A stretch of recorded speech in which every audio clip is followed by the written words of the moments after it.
Hey folks, I'm standing here at the corner of Hall Road and Route 3, just north of St. Stephen. What you see behind me are the post office boxes that serve the region. But I want to talk about what you don't see. Because what you don't see is a shipping container. And inside that shipping container would be things, ideally, like shovels and ropes and sandbags and plastic bags and water and possibly food. In other words, the kinds of things that somebody might need, or that a community might need, if there's an emergency or a disaster. When I was the chair of the local service district of Dennis Weston, which is the rural area that we're in, I wanted to get people working together, volunteers, and a coordinated plan so we knew who had the backhoes and who had the heavy equipment, who had the generators. And so in case of a disaster or an emergency, we knew how to get a generator through a snowbank to a person who needs oxygen that lives up on Route 740.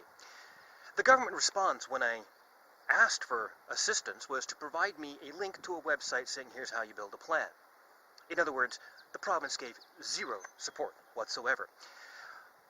When the floods of 2010 came through, we were supposed to get a disaster plan. We didn't. What we had was more than $200,000 of your money funneled to some PC operatives to develop an asset list that wasn't a plan whatsoever. We still don't have a real cohesive plan. We have a bit of a top-down management structure.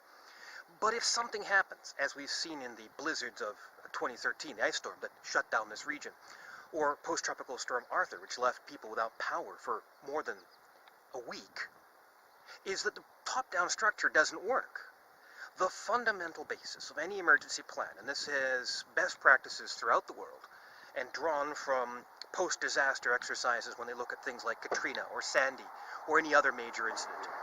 The lessons are you need people on the ground who can look after themselves, who can work together.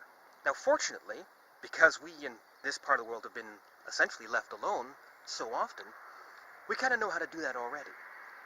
But I still think that the province has a role to play in building some best practices, in looking after the people in case of an emergency by giving them the tools so they can look after themselves.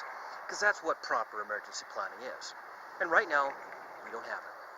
So I'm hoping that if something changes in Fredericton, we can get better planning. Because emergency preparedness matters.